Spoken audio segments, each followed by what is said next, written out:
Hello and welcome. मु स्वागत करछि मोर YouTube channel Ayodhya YouTube channel को। आज आम आसी पहुँचु मोर गाँ जोटा कि कटक जिला सालेपुर ब्लॉक रे थिबा रामेश्वर। रामेश्वर पाखरे अछि नर महापुरुषंकर पीठ। प्राकृतिक सौंदर्य पूरा परिपूर्ण पाखरे बही जाइछि विरूपा नई और बहुत किछि आर अछि कि मालिकार किछि प्रमाण भी एठी अछि। एठिकार प्राकृतिक सौंदर्य विषय एठिकार स्थान विषय भी मालिकार के बहुत किछि प्रमाण भी अछि। चलतु से जगह बुलवा आ से जगार केमती कौन रही सब बहुत मंदिर अच्छी आ बहुत पहाड़ पाखे पहाड़ पार बही जाइए विरूपा नई महानदी शाखा नदी विरूपा नदी आपर अच्छी माने जड़े महापुरुष पीठ नर महापुरुष पीठ। चलतु से जगह बुलवा आ देखा केमती कौन रही से जगार किंवदंती कौन कौन सब रही मालिक प्रमाण कौन दौर जगह विषय से विषय में आलोचना करवा। सेठिकार जी अच्छा माने आजिका डेट्रे जी पूजा पूजी कर रक्षणाबेक्षण दायित्व जी अच्छा बुझा केमती कौन आर रक्षणाबेक्षण चलती कौन रही किंवदंती। चलतु बुलवा स्टार्ट करवा वीडियोटी को। चलतु ये हूँ नहर महापुरुष पाखे देखा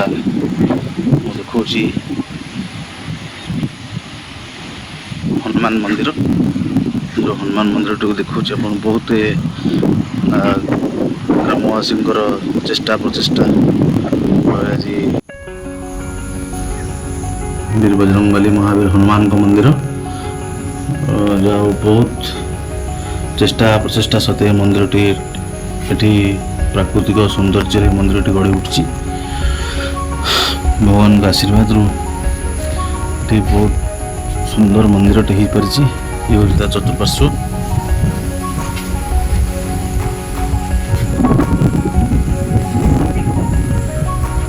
मंदिर चारिपट ये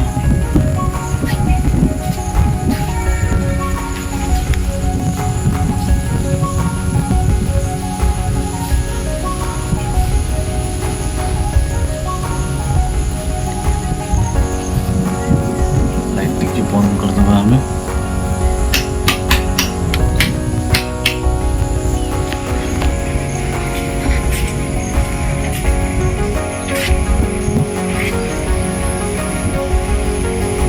बंद कर गेट टाइप लगी कि पशु कुकुर छेड़ी फेड़ी कल चढ़ी छाड़ी जी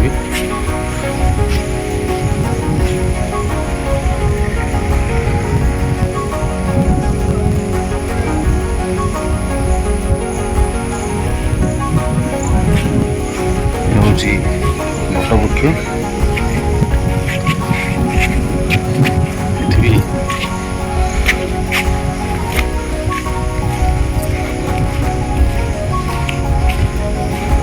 पुराना मूर्ति किसी अच्छी जोटा कि भी पूजा पाँच से कौन रही तार महात्मा तो जानू किंतु पूजा भी करें कहीं को मूर्ति कौन ये कहीपर कि पूजा पाँच हूँ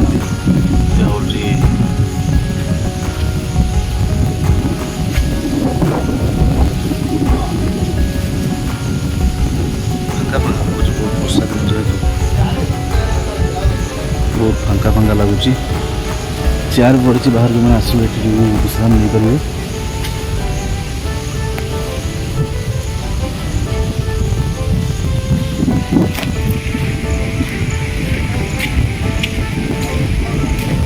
मंदिर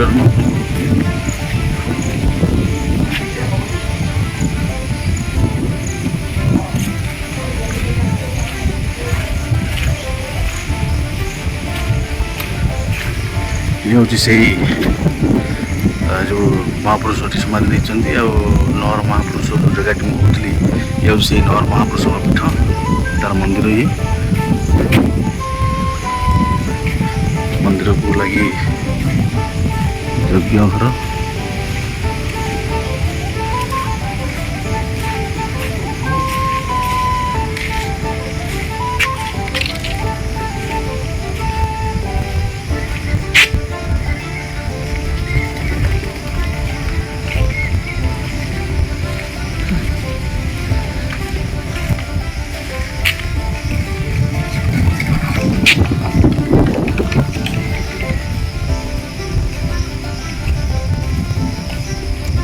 ହୁଙ୍କା ବି ଏଠି ପୂଜା ହେଉଛନ୍ତି।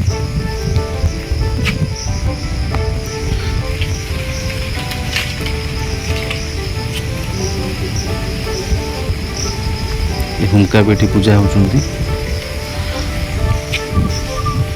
ଯଜ୍ଞ ସଭାରେ ଏ ପିଣ୍ଡିରେ ଆମର ସୂର୍ଯ୍ୟ ପୂଜା ବି ହୁଏ। ଏ ବେଲ ବଗିଚା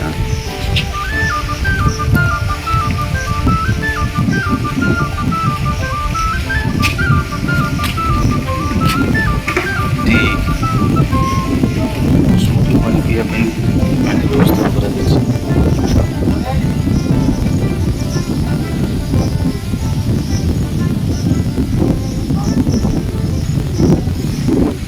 ଏଠି ସମସ୍ତଙ୍କ ପାଇଁ ଲୋକଙ୍କ ପାଇଁ ପାଣି ପିଇବା ପାଇଁ ବ୍ୟବସ୍ଥା କରାଯାଇଛି। ଟ୍ୟାପ୍ ଲାଗିଛି।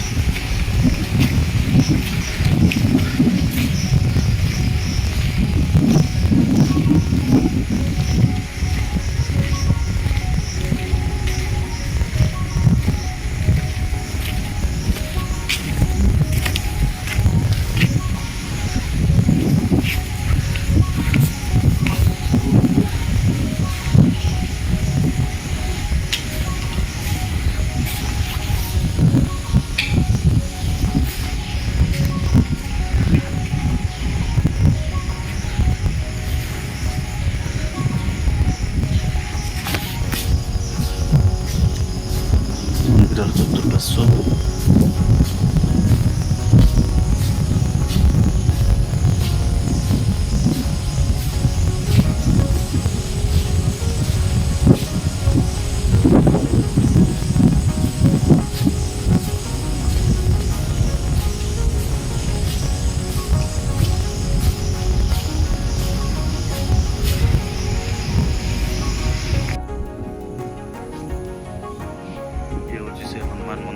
तो फाइनाली आम बर्तमान से नौर महापुरुषों पीठर आसी पहुँच जाइछु। तो ये नौर महापुरुष कौन रही किंवदंती तो ये स्थानीय लोक बुझे आए बर्तमान ये नौर महापुरुषर जे रक्षणाबेक्षण आ पूजा अर्चना जी कर बुझा आ कौन कमी रही जगार महात्म्य चलतु बुझी ना आप नाटा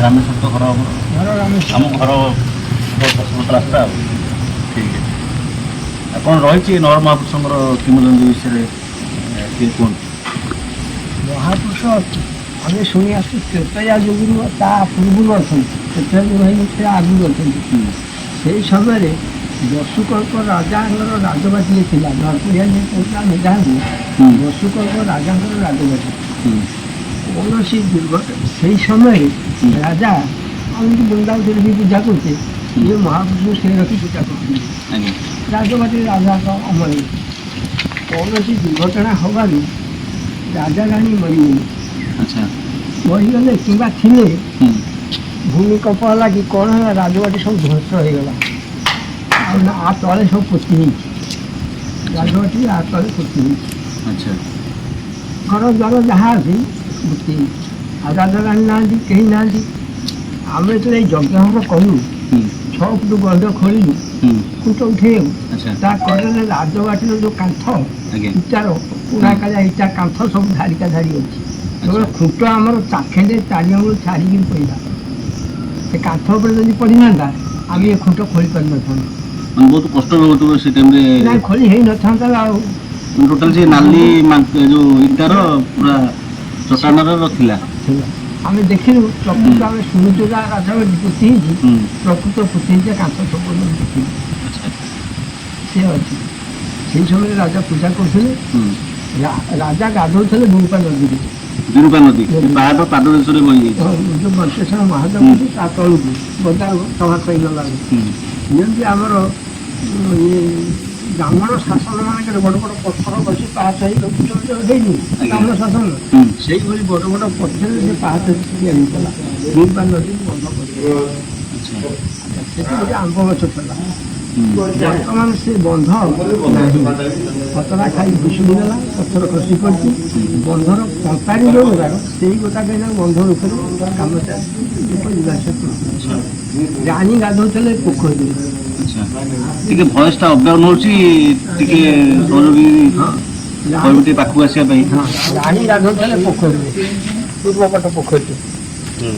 ଆମେ ହେଉଛି ରାଣୀ ପୋଖରୀ, ସିଏ ବର୍ତ୍ତମାନ ପୋତି ହେଇଗଲାଣି, ଜଳପାଟ ହେଇଯାଇଛି। ଜଳପାଟ ହେଇଛି, ପୋତି ହେଇଛି। ପୋଖରୀ ଅଛି ନା ଯେଉଁ ପୋଖରୀଟା, ମାନେ ଯେଉଁ ପୋଖରୀଟା ପୂର୍ବ ପଟରେ। ହଁ ପୂର୍ବପଟରେ ଆଚ୍ଛା, ମନ୍ଦିରର ପୂର୍ବ ପଟ। ଭଲ ହେଇନି ପୋଖରୀଟା, ସେଇଠି ରାଣୀ ଗାଧୋଉଥିଲେ। ଆଚ୍ଛା, ଆଉ ମାଳିକା କ'ଣ ପ୍ରମାଣ ଦିଏ ଏ ପୀଠ ବିଷୟରେ? ମାଳିକାରେ ଆମର ଯେଉଁ ଯୋଗୀ ଦାସ ଥିଲେ, ଯୋଗୀ ଦାସ। ବାବା ଯୋଗୀ ବାବା, ଆମର ଯୋଗୀ ବାବା ଆଗରୁ ଥିଲେ ଫଗୁ ଦାସ। ଆଚ୍ଛା, 6 ଜନ୍ମରେ ଥିଲେ ଫଗୁ ଦାସ। ନାଉଗାଁ ଜନ୍ମ ହେଇଥିଲେ। ଆଚ୍ଛା, 7 ଜନ୍ମକୁ ସେ ଜନ୍ମ ହେଲେ କୋଉଠି ଆମର ଏଠି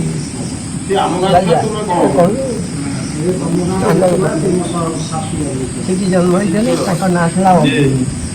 ସେଠୁ ଆସିକି ଆମର ଏଠି ମଠ କରିବି। ଶଙ୍କମୟରେ ଆଗେ ରହିଲେ, ଶଙ୍କମୟରେ ଜଳ ଯଜ୍ଞ କଲେ। ଯଜ୍ଞ କରିବା ପରେ ସେଇ ଜାଗା ଥିଲା, ବାବାଙ୍କୁ ସେଠି ଜାଗା ଦେଲେ। ତାଙ୍କ ନାଁ ଥିଲା ନାଗାର୍ଜୁନ। ନାଗାଙ୍କ ସାଙ୍ଗରେ ଯାଇଥିଲି ସିଆଡ଼ୁ ରାମ ଲକ୍ଷ୍ମଣ ମୂର୍ତ୍ତି ଆଣିଥିଲି, ପୂଜା କରୁଛନ୍ତି, ସେବା କରୁଛନ୍ତି। ରାମ ଲକ୍ଷ୍ମଣ ସେବା କରି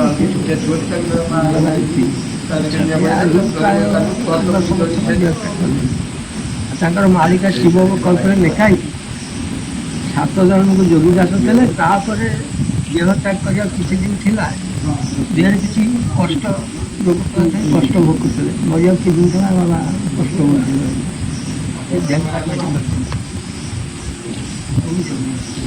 ଆଉ ସେଇ ସମୟରେ ନରପଡ଼ିଆ, ତା ନା ନରପଡ଼ିଆ। ମହାପ୍ରଭୁ ଯେଉଁ ଥିଲେ ସେଇଠି ଥିଲା ଗୋଟେ ନରପୋଳି ଗଛ, ତା କରକୁ ଥିଲା ଠାକୁରଙ୍କ କରକୁ ସାରା ଗଛ।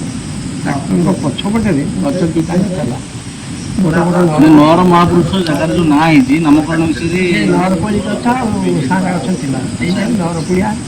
ନର କୋଳି ଗଛ ସକାଶେ ଏ ଜାଗାଟା ନର କୋଳି ନା ନର ରାଜାଙ୍କ ନର ଥିଲା, ରାଜାଙ୍କ ନର ଥିଲା, ହେଲେ ନରକୋଳି ଗଛ ଥିଲା। ସେଇ ଉଦ୍ଦେଶ୍ୟରେ ତା ନାଁ ହେଇଛି ନରକୋଳି। ଆଗରୁ ଆମେ ଶୁଣି ଆସିଛୁ, ଆମର ଜନ୍ମ ନାହିଁ, ଆମେ ଶୁଣିକି ଯାହା ଉଦ୍ଭାବନ କରିଛୁ।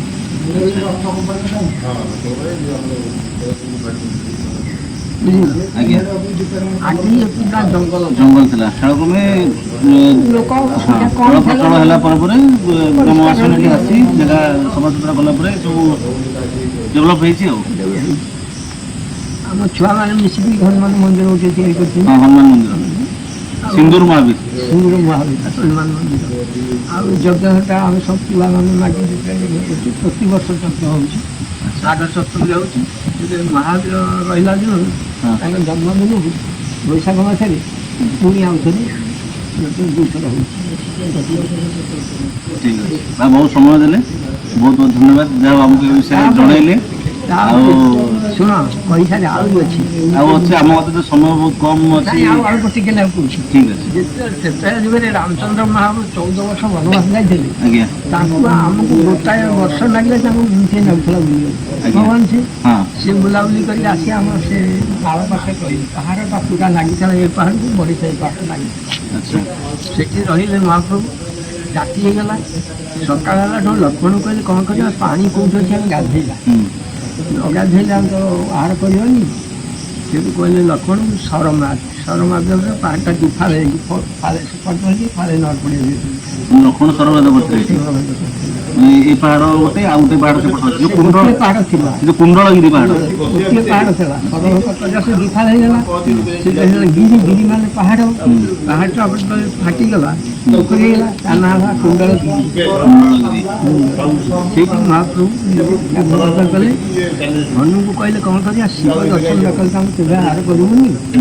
ଶିବ ଦର୍ଶନ କରି ଯାହା ଦେଖିବୁ ଶିବଲିଙ୍ଗ କେଉଁଠି ଅଛି, ଶିବ ଅଛନ୍ତି, ଏଇଟା ଖୋଜିକି ଆଣିବୁ। ହନୁ ଆସି ତାଙ୍କ ଭକ୍ତ ସେ ଖୋଜିଲା, ବଣ ଜଙ୍ଗଲ ହେଇଥିଲା। ମହାପ୍ରଭୁ ମଞ୍ଚେଶ୍ୱର ମହାପୁରୁଷ ଗୁମ୍ଫାରେ ଅଛନ୍ତି ଖାଲ, ଶିଆଳି ନଟା ଆଡ଼ୁ ସାଡ଼ୁ ଜଙ୍ଗଲ ହେଇଯାଇଛି। ହନୁ ଖୋଜିକି ବାହାର କରି ଗଲାକୁ ବହୁତ ସମୟ ଲାଗିଗଲା। ରାମ ଆଉ ଲକ୍ଷ୍ମଣ ସେଟା କହିଲେ କ'ଣ କରିବା, ହନୁ କରି ଆସିଲାନି।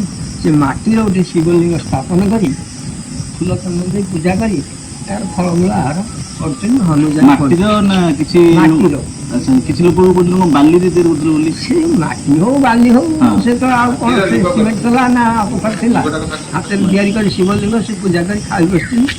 ହନୁଯାନ ପଡ଼ିଗଲା, ନ ଭଇ ପଡ଼ିଗଲା, ପ୍ରଭୁ ଅପରାଧ କ୍ଷମା କର, ମୁଁ ଡେରି ହେଇଗଲା। ନା ନାଇଁ ନାଇଁ ତୋର କିଛି ଅସୁବିଧା ହେଇନି, ଆମେ ଭୋକ କଲା ଆମେ ସମୟ ପାଇଲୁନି, ତୋ ନାଁ ଯେମିତି ଯୁଗ ଯୁଗ ରହିବ ଆମେ ସେମିତିଆ ବ୍ୟବସ୍ଥା କରିଦେଉଛୁ। ସେଠୁ ସେ ରହିଲେ। ସେଇ ଯେଉଁ ପୋଖରୀ ଖୋଳା ହେଲା ଫାଟିଗଲା, ଉତିପା ଦିଆହେଲା, ତା ଦେହରୁ ପାର୍ବତୀ ବାହାରିଲେ। ସେ ପାର୍ବତୀ ଆମର ହାଟ ମନ୍ଦିରରେ ଅଛନ୍ତି। ହାଟ ବାଟ ଯେଉଁ ପାର୍ବତୀ ଅଛନ୍ତି ବଜାର ପାଖରେ। ବଜାର ହାଟରେ ହୁଁ। ସେଠି ପାର୍ବତୀ ରହିଲେ। ସେ ଯେଉଁ ମାଟିର ଶିବଲିଙ୍ଗ ଆମ ମଞ୍ଚେଶ୍ୱର ମହାଦେବ ପୂର୍ବପଟେ ଯେଉଁ ଛୋଟ ମନ୍ଦିର ଶିବ ଅଛନ୍ତି, ସେଇ ଲିଙ୍ଗ ସେଠି ଅଛନ୍ତି। ରାମେଶ୍ୱର ନାମିତ ହେଇଛନ୍ତି। ଆଉ ହନୁ କହିଲେ ତୋ ନାଁ ରହୁ। ଆଉ ସେ ବଡ଼ ମନ୍ଦିର ଶିବ ମନ୍ଦିର, ସେ ମନ୍ଦିର ଚାରି ଉପରେ ହନୁ ସବୁ ଅଛି। ଅନେକ ମୂର୍ତ୍ତି ରଖିଦେଇଛନ୍ତି ମହାପ୍ରଭୁ। ହଁ। ଯୁଗେ ଯୁଗେ ହନୁ ମଞ୍ଚେଶ୍ୱର ନାଁ ରହିଲା, ତ ନାଁ ସେଠି ରହିଲା। ବିରପା ନଦୀ କୂଳରେ ହନୁ ମଞ୍ଚେଶ୍ୱର ମହାଦେବ ସେଇ ସମୟରେ ଅଛନ୍ତି। ବହୁତ ବଢ଼ିଆ କଥା, ଯାହା ହଉ ବହୁତ ସମୟ ଦେଲେ। ଆଉ ତାପରେ ଆହୁରି ବି ଘଟଣା ଅଛି। ଆଜ୍ଞା ମାଳିକାରେ ଲେଖା ଥିଲା, ଆଜ୍ଞା। ସେ ଗୋଲିଆ ପାଣସ ଗୋଲିଆ ନୁହେଁ, ତାରି ପାଖରେ ଖଣ୍ଡେ ଛୋଟ ବହି ଥିଲା। ସିଏ ପାଇଥିଲା ଯେ ସିଏ କହିବା କଥା, ପ୍ରତିଦିନ ମହାପ୍ରଭୁ ଯାଆନ୍ତି କପିଳାସ, ଶିବ ବାବା ଚନ୍ଦ୍ରଶେଖର। ସେଠି ଯାଆନ୍ତି, ଦେବସଭା ମନ୍ଦିର ହୁଏ, ସବୁ ଦେବାଦେବୀ ଆସନ୍ତି। ହଁ ସେଠି ଅଛି, ଦେବସଭା ଅଛି, ସେଟା ଅଛି ଉପରେ। ଅନ୍ତର୍ଶାଳା ବି ଅଛି। ହଁ। ଆଚ୍ଛା, ଠାକୁରଙ୍କର ଦେବପୁତ ମାୟା ଏମିତି ହେଲା, ମହାପ୍ରଭୁ ଆଉ ଆସିପାରିଲେନି। ତାଙ୍କ କଠଉ କେଉଁଠି ହଜିଗଲା, ସେ ପାଇଲେନି, ଆସିପାରିଲେ, ସବୁ ଦେବାଦେବୀ ପଳେଇଲେ। ମହାପ୍ରଭୁ ବୁଲି ବୁଲି ଆସିକିରି ଏଠି ପହଞ୍ଚିଲା ବେଳକୁ ବହୁତ ସମୟ ହେଇଯାଇଥିଲା। ସେତେବେଳକୁ ଏ ରାଜବାଟୀ ଭିତରେ ଧ୍ୱଂସ ହେଇଯାଉ କିଛି ନାହିଁ। ସେଇ ସମୟର କଥା, ସେ କହିବା କଥା ଆମେ ଶୁଣିଛୁ। ଆଉ ମାଳିକା ଥିଲା ଧନୀ ବିଷୟ ବୁଢ଼ା ପାଖରେ, ଆଉ ଧନୀ ବିଷୟ ବୁଢ଼ା ପାଖରେ। ସେତେବେଳେ ମାଟି ଘର ଥିଲା, ଧନୀ ବିଷୟରେ ପୁଅ ନଥିଲା, ପୁଅ କରି ଆଣି ରଖିଥିଲା, ସବୁ କାଙ୍ଗାଳ ମିଶେଇକି। ସେ ଯାହା କହିଦିଏ ସେ ଠିକ୍ ହୁଏ। ସେ ପୋଥି ତାଳ ଗଛ ପୋଥି ତ ମାଟି ଉଇଠୁ ଖାଇଗଲା, ସେ ପୋଥି ନଷ୍ଟ ହେଲା। ତାରି ପାଖରେ ପୋଥି ଥିଲା, ବହୁତ ବିଷୟ ସବୁ ଥିଲା, ଆମେ ଶୁଣିଛୁ। ଆମେ ତ ଆଖିରେ ଦେଖିନା, ଆମେ ଛୋଟ ପିଲା ହେଇଥିଲା, ଆମେ କାହିଁ ଜାଣୁଥିଲୁ। ଏଇସବୁ ବିଷୟ ହେଇଛି।